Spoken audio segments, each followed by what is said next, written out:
11 Amiga presents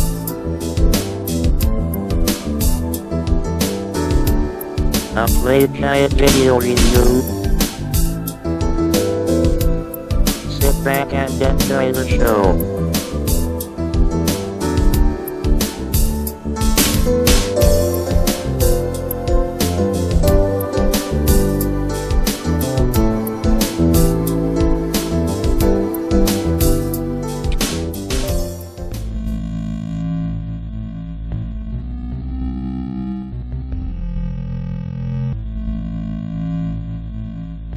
Hey there, welcome to another Lemon Amiga Playguide and review. This time we'll be taking a look at XP8, produced by Weathermind Software and released by Effigy Software in 1996.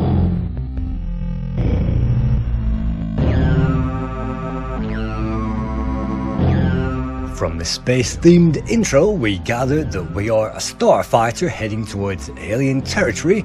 Apparently the aliens sent a probe, and so we have to go and attack them and defeat their entire territory.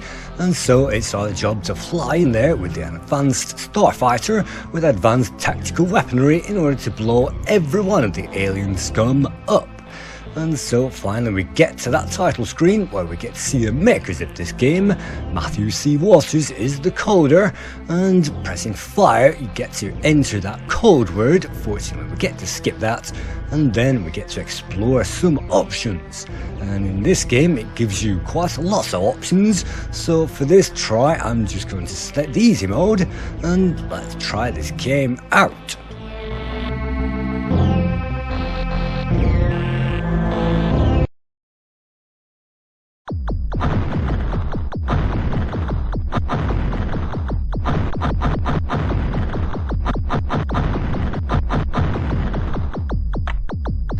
In this game we have to make our way through a forest of attacking enemies and also some asteroids as well, and just like the best shooters like Banshee we get to move across that screen so that we can choose to avoid some of the attackers or some of the things that will actually damage us along the way.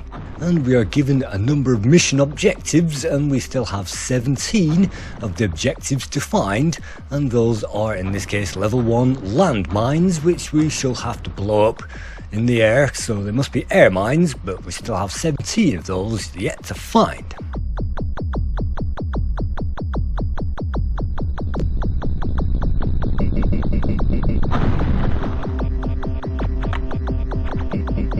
By destroying waves and also finding a power-up ship every now and again, we'll also be able to collect a weapon, and I'll explain more about the weapons a little bit later on. But this is the very first time I've actually tried this game, so I'm actually experimenting with the weapons by pressing the Alt key and toggling between the weapons that we have available. And you can see, moving on, this is level 2, and it's a similar scenario except that we get to attack a starbase and we get to attack a guardian as well every so often, and in this case you get to see me flying around it and staying in that safe spot, hopefully in order to defeat it.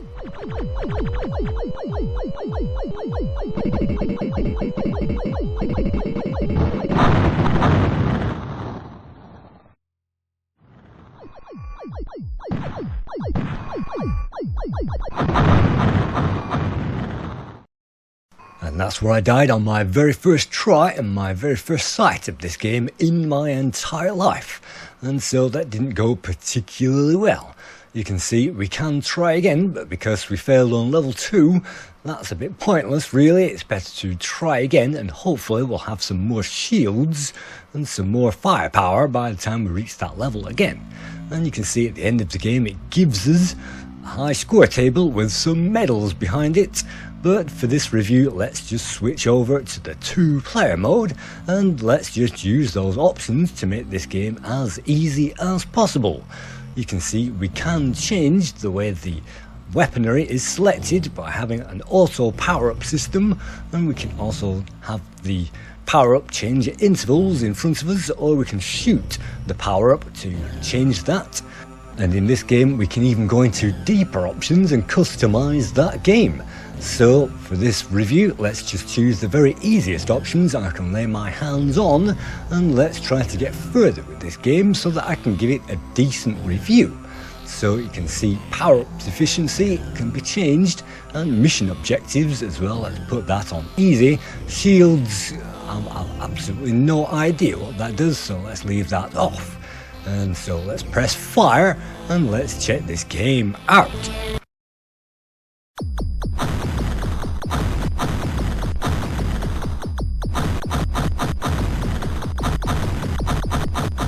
XP8 features a 2-player simultaneous mode, and so for my second try I decided to rope in a friend again. Thanks Simon for helping me with the 2-player mode. And I am the green ship, the entire green ship, and Simon is playing as the entire green ship with a slight speck of red in the middle of it.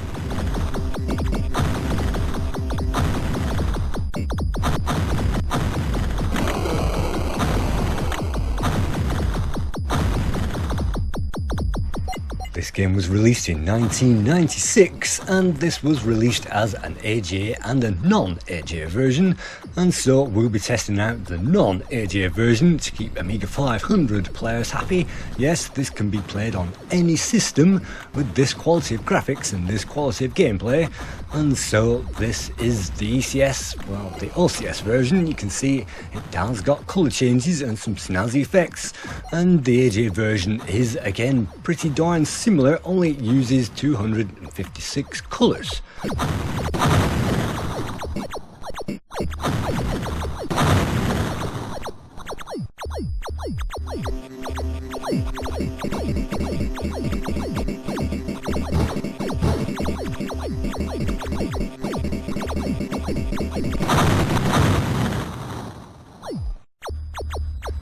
You can see I've managed to acquire what I call the spiral weapon, and that spiral is very good, whilst my friend has the missiles, and those aren't very good, and they are still very powerful, but they only fire forwards and they aren't really great at most of these enemies. You can see these things that are flying around, these are actually the mines that I was referring to, and so we have 0 mines in the top corner now. That means that all our objectives are complete, and it means that all we need to do is to get to the end of that level.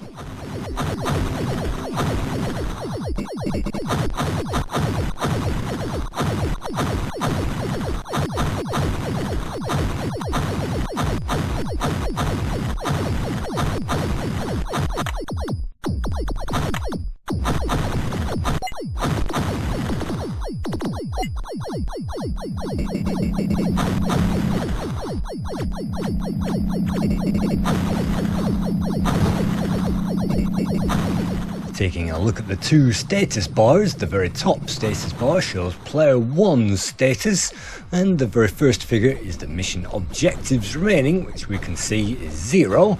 And our current weapon bar, well, that's our current weapon power-up, which is still on stage 1.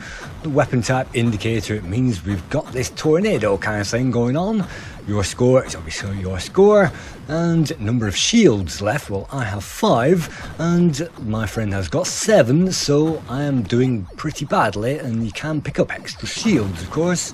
And so shield strength bar, well, I have a full shield strength bar, which is pretty good, and level percent completed, well, that goes up simultaneously as we both completed over, well, half of the level so far. But of course, if one player dies, then that level percent will be recorded at the end of the game.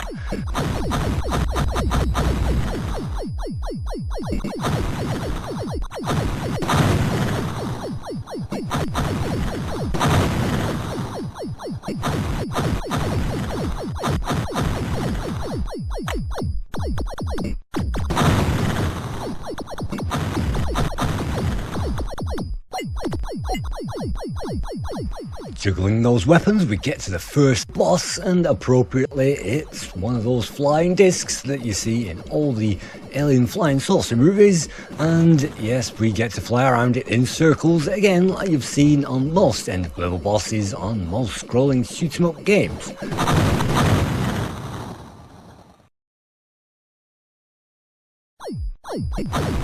And No, that is not the end of level, boss. We still have 30% still to go, and so it's best to collect those power-ups and to keep on going. You saw I collected another shield, and that's helpful because I was running low on shields, and sometimes it's possible to collect exactly what you need on these levels as long as you know what you do need. And so the shields are all important because that means that we can take a few knocks. Even if that means that we only have the weediest level 1 firepower, we can always combine our efforts.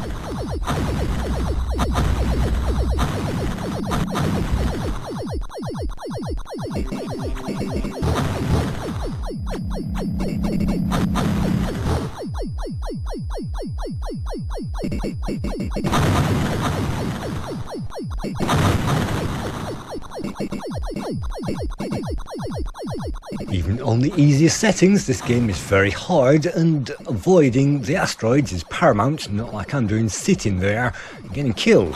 You can see we had one shield left, but that's the end of it, and then that does not return to zero. What will happen is we'll disappear, and in this case my friend is left to defend himself to the end of that level, and as long as one of us makes it, then we both qualify, and we'll then both appear on the next level.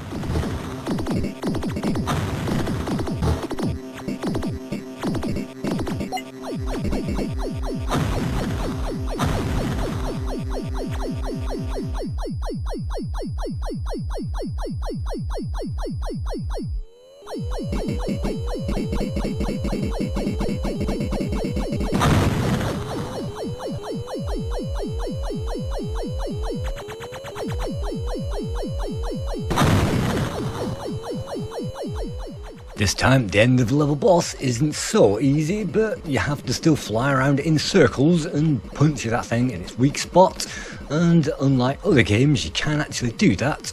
It just takes a few hits sometimes to stay out of its way.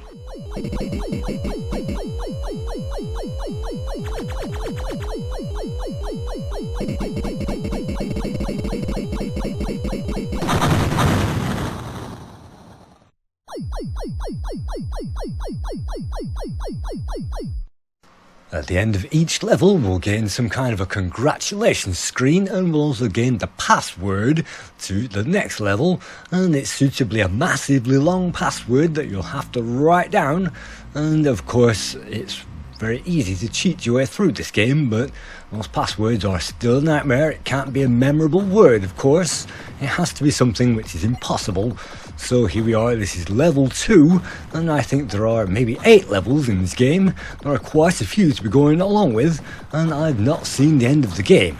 But some people say this game is too easy, and I didn't find it too easy. I found it a challenge, and that's a good thing.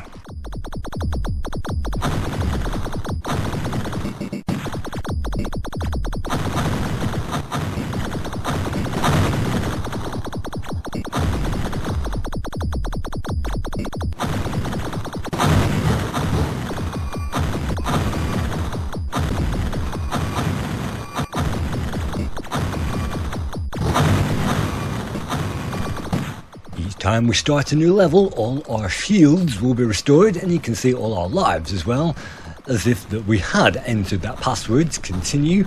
And so what this is actually a continue, and we can start the level again from scratch with a fully clean slate, and hopefully all we have to do is to concentrate on getting those power-ups to survive, and then collect those shields to maintain our progress.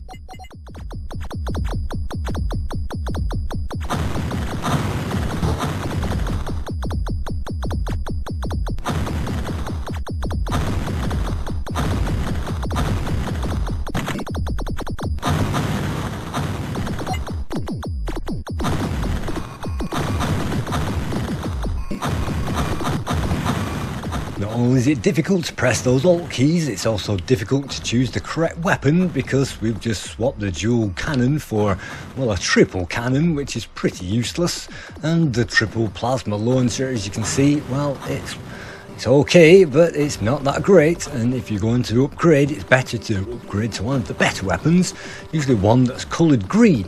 These yellow weapons are pretty crap unless you can gang up on the enemies and beat them up jointly.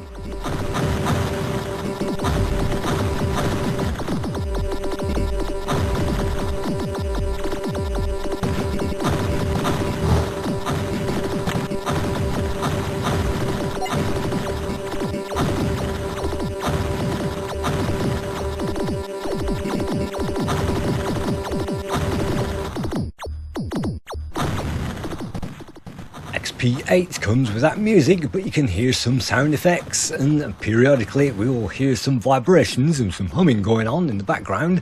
But apart from that, we can hear the basic explosions of the enemies, which aren't too impressive, to be honest. And you can see that this game does have a range of firepower. It's just that we are fighting over that firepower, and we've managed to get the basic forward and rear spread sorted out, and this plasma thing spits out shots periodically with a massive delay in between, so it really does take time to power these things up, and sometimes it's best to collect those extra weapons and power those up but immediately switch back to another one, so that by the time that is ready you can switch to the fully powered up weapon and not be virtually defenseless just like this.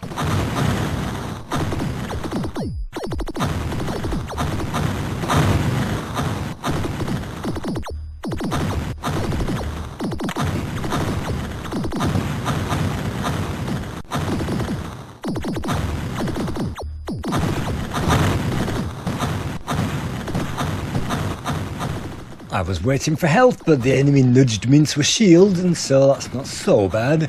And so you can see the graphics are multicoloured and a step up above some 1988 Amiga games. And Insanity Fight is one I had back in the day. This is not Insanity Fight, not by a long way. This is not Sidewinder either. This is a very polished product, and this appeared in 1996. You can see sometimes we get to blow away the enemies because we found nuclear barrels or whatever they may be, and blowing up those symbols means it's a smart bomb, but ordinarily you can have to face those enemies, and some do appear from behind. Luckily at this stage they are moving relatively slowly, so if it's a dodge 'em up you have to dodge them, otherwise it's dispatch those enemies before they fire a random shot which actually lands on target.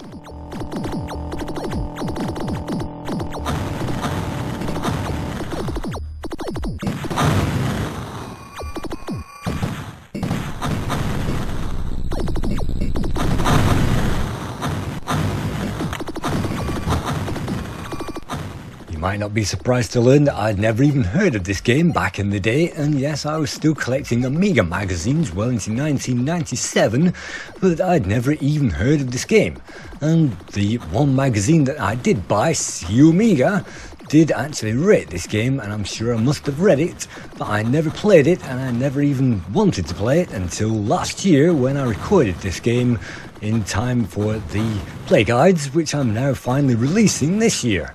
So this is the first, well, this is actually the second time I've ever tried it, and I'm sure if I practiced this enough I could get much further. It's not bad, and the colour scheme reminds me of Alien Breed and all those grey and green kind of games that we got in the mid-90s.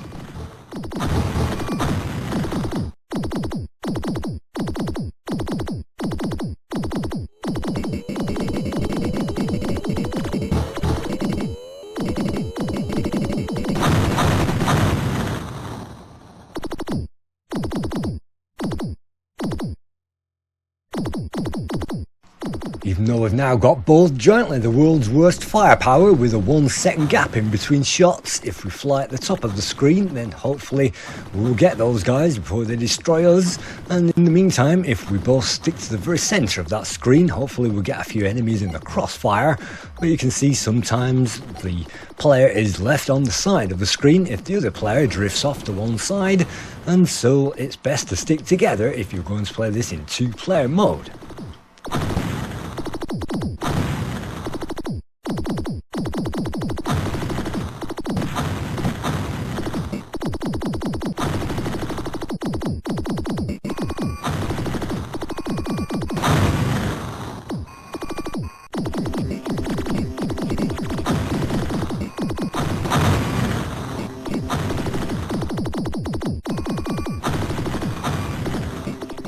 The first level in XP8 is quite long, and the second level, as you can see, is even longer. We've still got 25% still to go.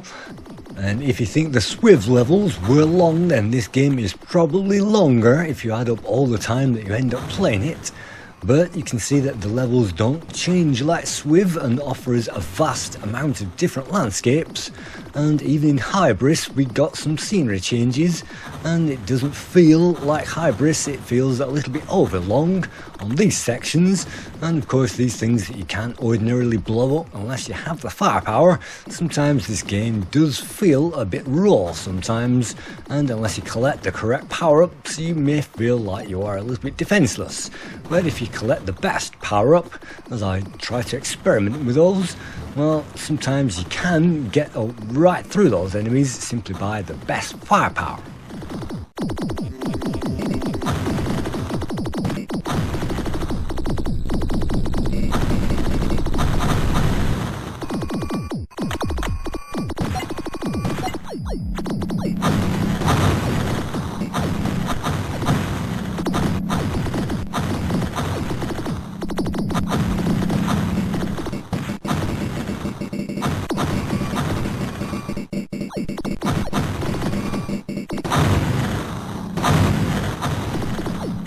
Even though yet again the firepower isn't as impressive as Battle Squadron or Hybris, it ranks above the Swiv tactic of very basic firepower.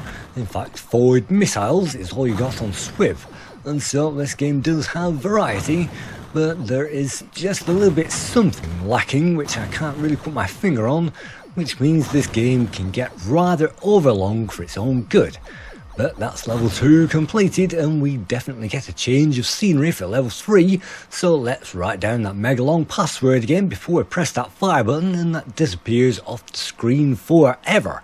And I'm not quite sure whether the game saves that on the title screen or not, but here we go. This is mission 3, and now all we've got to do is to do exactly the same thing again, only this time we do it in a tunnel.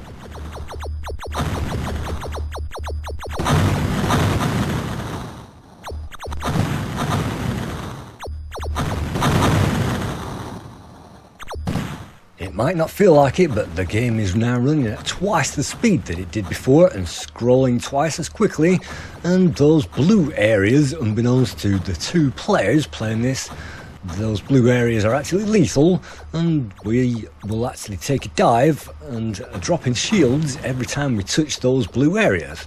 And so it gives us a tunnel, and then it gives us some enemies, and then it returns us back to the tunnel again, and it continues like that. But fortunately this level is rather short, and it also gives us some forward and some rear firepower at the same time. And these blue areas actually remind me of the speed turbo tunnels that were found in Turrican 2.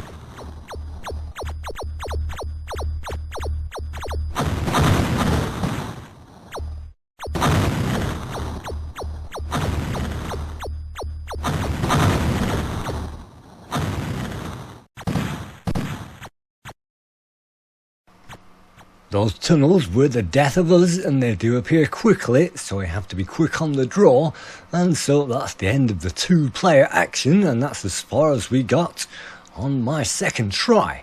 But just to finish off this review, I'll continue on, and it's quite a long review, and I can't complete this game. Of course, I've only tried it a few times, but this being a play guide, I'll just say how to play it, and in this case, it's just like Turrican 2, you have to preempt the tunnel, and as long as you avoid the sides and concentrate on avoiding instant death, then hopefully the enemies can be manoeuvred around.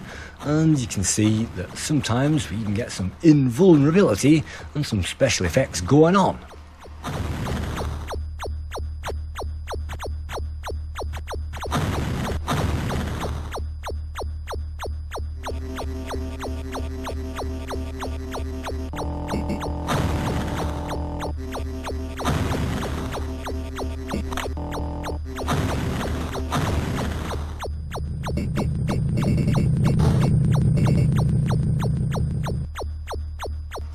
Level 3 plays completely differently to all the other levels, or at least all the ones that I've managed to find so far, because all you have to do is to avoid everything, and even the bosses, if they can't be shot in time, they will just disappear and leave you to career around the screen at high speed, which is what you'll be doing on this level.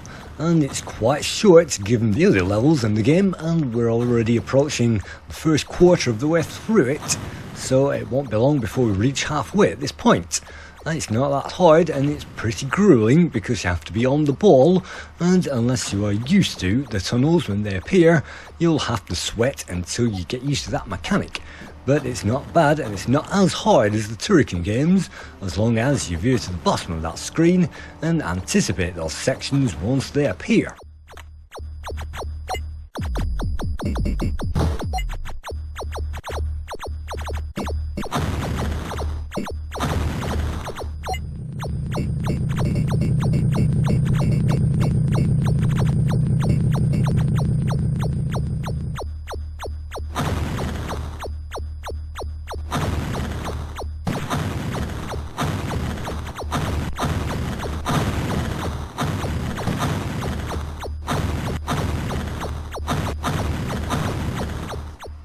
XP8 appeared in 1996, and the OCS ECS version, and I think also the AGA version, came on just 3 discs, and that's not so bad.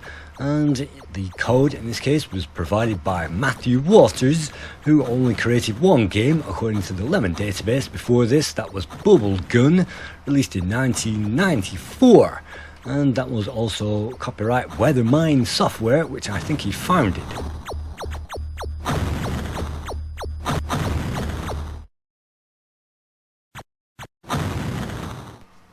The graphics were mainly created by Anthony Fenton-Jones, who also worked on Bubblegum, and Tiro Leitonen also helped with the graphics. And music in this case, well, the title music, which is pretty boring, was created by Daniel Dean, and I think this was his only Amiga game credit, according to that Lemon database.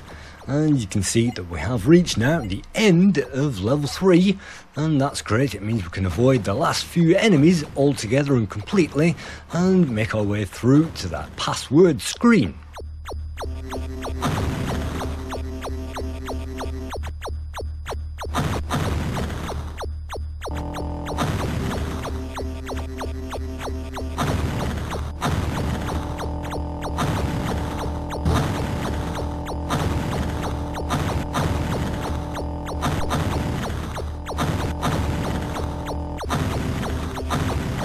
As you can see, the percentage is broken on this level, and even though it looked like that we were close to the end ages ago, no, it continues on, and that's one of the bugs in this game which I'm not overly happy about.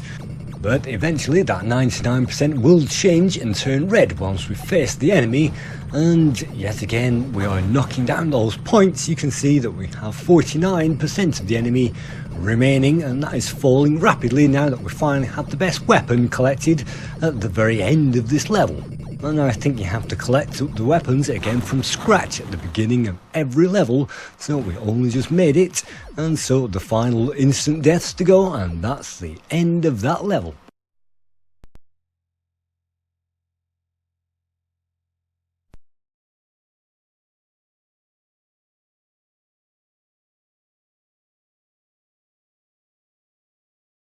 Let's begin level 4, and I didn't complete this game, but I'm sure if I practiced hard enough, I'd manage to get through all the levels, and managing to get through level 4 even at this stage means this game takes it pretty easy on the player.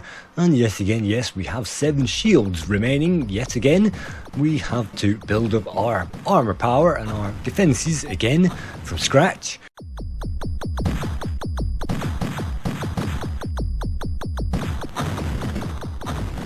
And we have 14 mission objectives to blow up, and I failed to notice what we were supposed to blow up on this level. But hopefully if we blow everything up just like that, then hopefully that number will drop. And I think it's the defense satellites that we have to blow up in this particular case.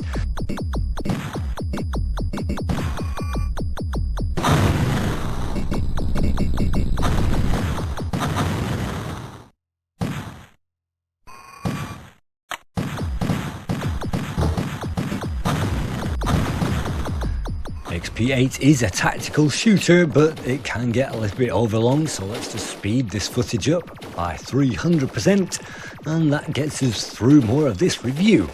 And just to finish off the scores, well, the only scores that I could find was number 1, the Lemon Amiga score, which is currently at 65%, and Predseda actually said that this game was too easy and he completed it, but the general consensus is it's above average. And CU Amiga, like I said, if you remember this edition, and I certainly remember this classic cover, inspiring the mind on the Amiga, CU Amiga in this edition gave it 75%, which gives XP8 the average score of 7 out of 10.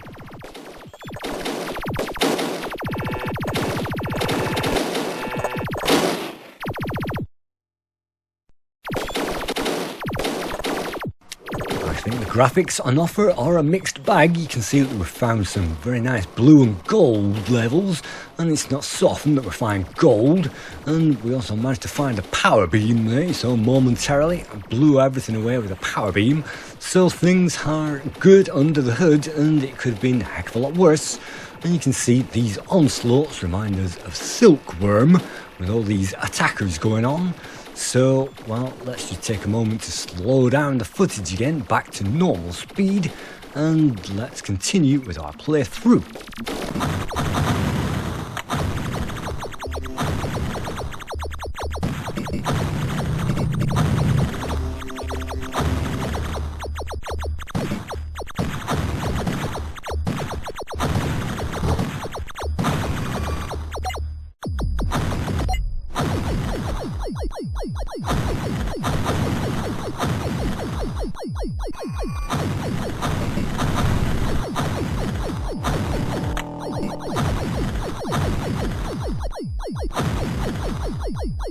I think they've used a tremendous copper effect background to subtly change different colours throughout the entire level, and I really do love these Persian themed landscapes as we fly over alien territory, and it never really lets up because there's always something around the next corner.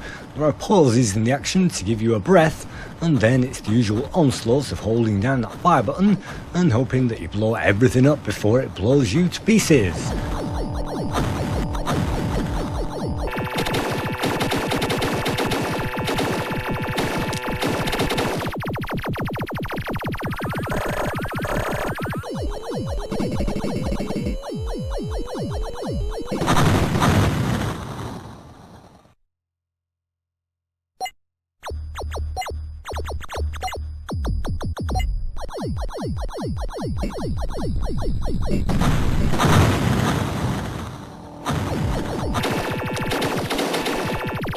Sometimes it's definitely effective to wait through and let the power-ups cycle through all their available weapons, because on some later levels you'll find even new weaponry, and you may find that I picked up some kind of a new triangle kind of a weapon on this particular level, but as you can see I have full power-up of the spiral weapon, my favourite one, and so it's always worth powering that all the way up.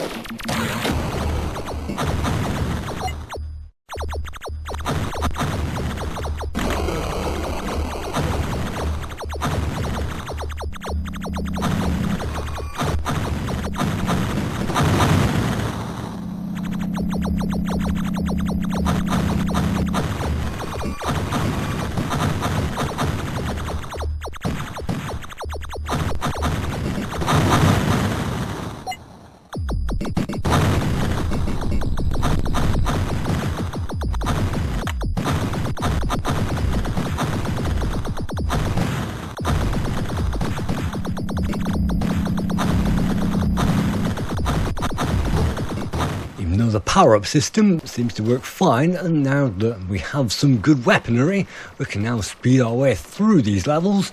My main bone of contention is simply that the levels are too long for their own good, and so that's why I'm having to speed up this footage to save the footage getting boring.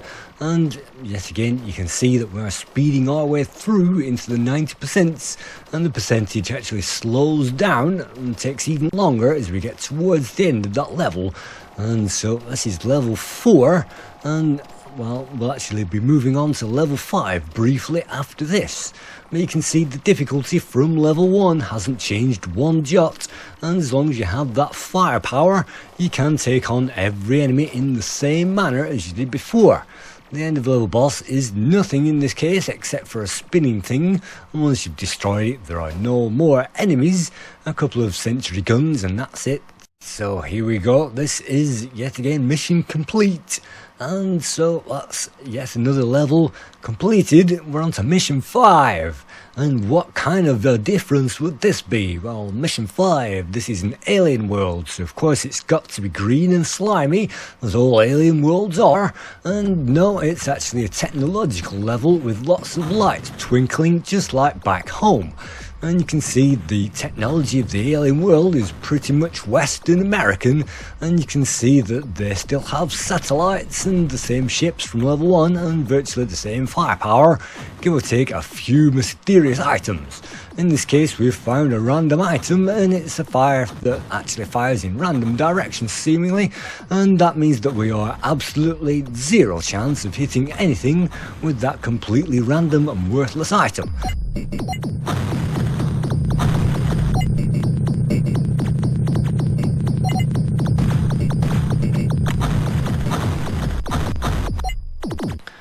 So if you have an AJ machine or a passion for these kinds of shoot 'em ups, this game has plenty on offer, and it is long, but unfortunately, just like Tubular Worlds, it is maybe too easy for its own good, maybe too long for its own good, and you can see that there are colour swaps and changes throughout each level, but you can see I'm having to fast forward like crazy because each level does take quite some time to play through from end to end.